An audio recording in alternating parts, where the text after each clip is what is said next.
hello tout le monde, bonjour à toutes, bonjour à tous, j'espère que vous allez bien.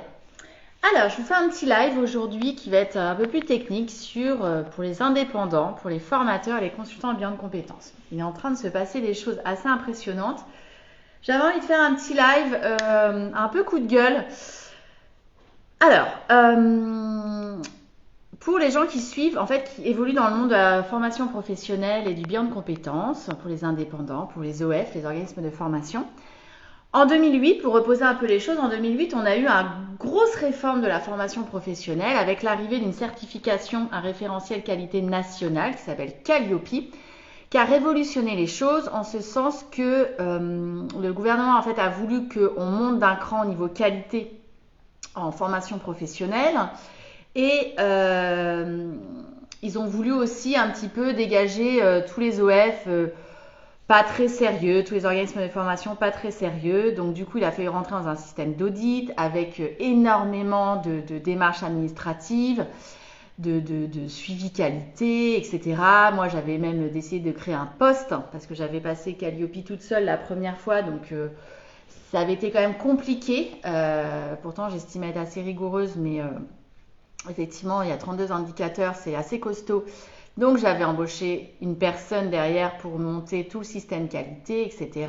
L'audit intermédiaire s'est très bien passé, on n'a pas eu d'anomalie.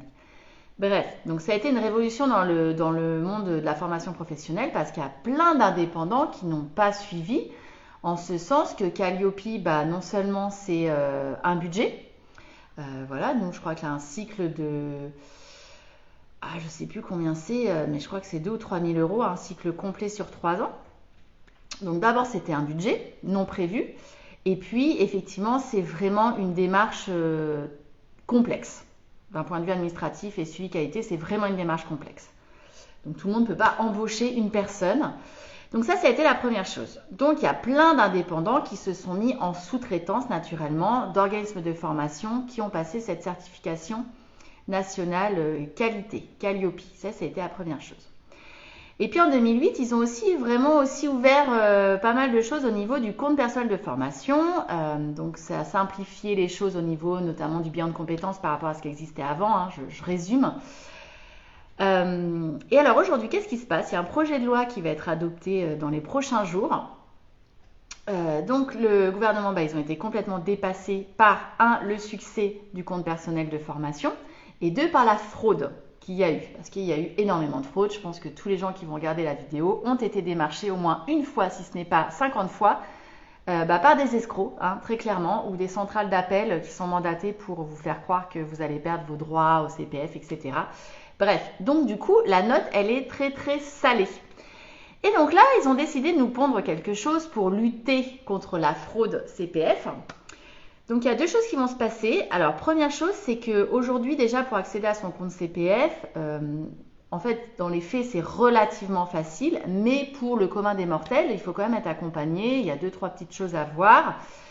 Vous vous inscrivez à une formation, on doit valider. Il y a un délai de rétractation qu'ils ont instauré de 11 jours avant de commencer de toute façon un bilan ou une formation.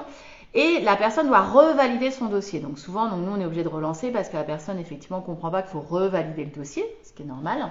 Donc déjà, nous, on a un travail de relance à faire pour pouvoir démarrer un bilan de compétences. Là, aujourd'hui, pour se connecter et acheter une formation, ce sont vos droits acquis. Ok ? Vous allez devoir passer par ce qu'on appelle l'identité numérique, en partenariat avec la Poste, le truc hyper moderne. C'est-à-dire que vous allez devoir, c'est juste dingue, donc créer une identité numérique en fait, donc avec tout un tas d'étapes. Et pour finaliser cette identité numérique, il faudra soit vous rendre à un bureau de poste, vous savez le truc qui est en train de disparaître dans toutes les communes quand même. Donc soit vous rendre à un bureau de poste, soit que le facteur, que vous voyez votre facteur pour qu'il puisse reconnaître, valider en gros votre identité, que c'est bien vous. Ok ? Sans ça, vous n'accéderez pas à votre compte personnel de formation et donc vous ne pourrez pas, par exemple, faire un bilan de compétences. Alors aujourd'hui, j'ai essayé de faire mon identité numérique et ça a planté. Alors en soi, c'était pas, il suffit de suivre les démarches tranquillement, c'est pas si compliqué que ça. Ça a planté, pourquoi? Parce que moi, je me suis rendu compte au passage que et ma carte nationale d'identité et mon passeport étaient expirés.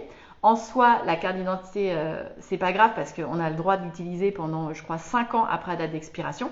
Sauf que nenni pour la plateforme, hein, ça ne fonctionne pas. Donc du coup, obligé d'abord de refaire ma carte nationale d'identité et j'en ai profité mon passeport, ce qui est une bonne chose.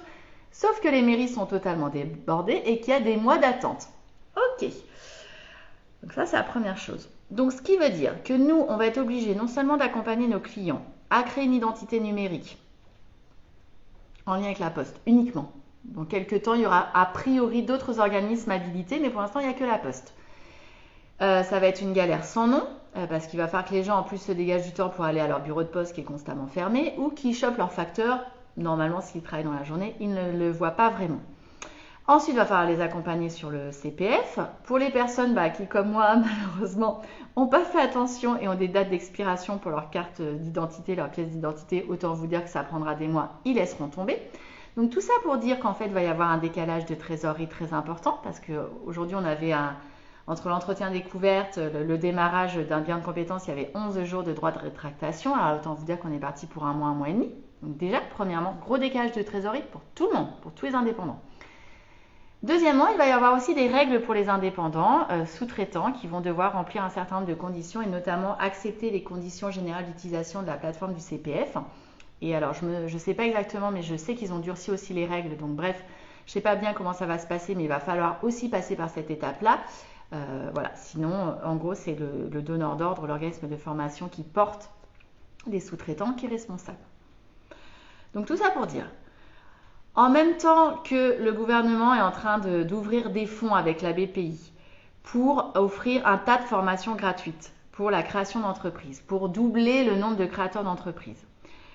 Ok, moi je veux bien. Déjà, je me demande, alors en plus du fait que d'offrir tout gratuitement, ils cassent le business de plein d'indépendants qui sont sur ce créneau-là. Deuxièmement, je me demande s'ils ont prévu des formations après pour accompagner les gens. Parce que créer une entreprise, c'est facile. La faire vivre et être rentable, c'est un petit peu plus compliqué. Donc je me demande s'ils ont prévu quelque chose. Et en même temps, ils sont en train de tuer dans l'œuf plein de business d'indépendants qui sont quand même dans le domaine de l'accompagnement professionnel, que ce soit la formation ou le bilan de compétences, qui sont liés au CPF, qui est au passage extrêmement compliqué. Alors pas pour le bilan, mais pour la formation professionnelle, je ne vous parle même pas du labyrinthe de France Compétences pour obtenir une certification. C'est pas impossible parce que ce mot n'existe pas dans ma bouche, mais très très très complexe et ça prend, allez, entre 1 et 2 ans, une année ou 2 ans. Voilà, donc on marche sur la tête. On est en train à la fois d'ouvrir des fonds pour promouvoir la création d'entreprises. À côté de ça, on est en train de tuer le business d'énormément d'indépendants. Honnêtement, aujourd'hui, je suis un peu en colère parce que je pense que les indépendants qui sont dans le milieu de la formation, du bilan, ne peuvent pas se concentrer sur leur métier de base qui est quand même la production de formation, la conception et la production de formation, l'animation de bilan de compétences pour accompagner au mieux leurs bénéficiaires.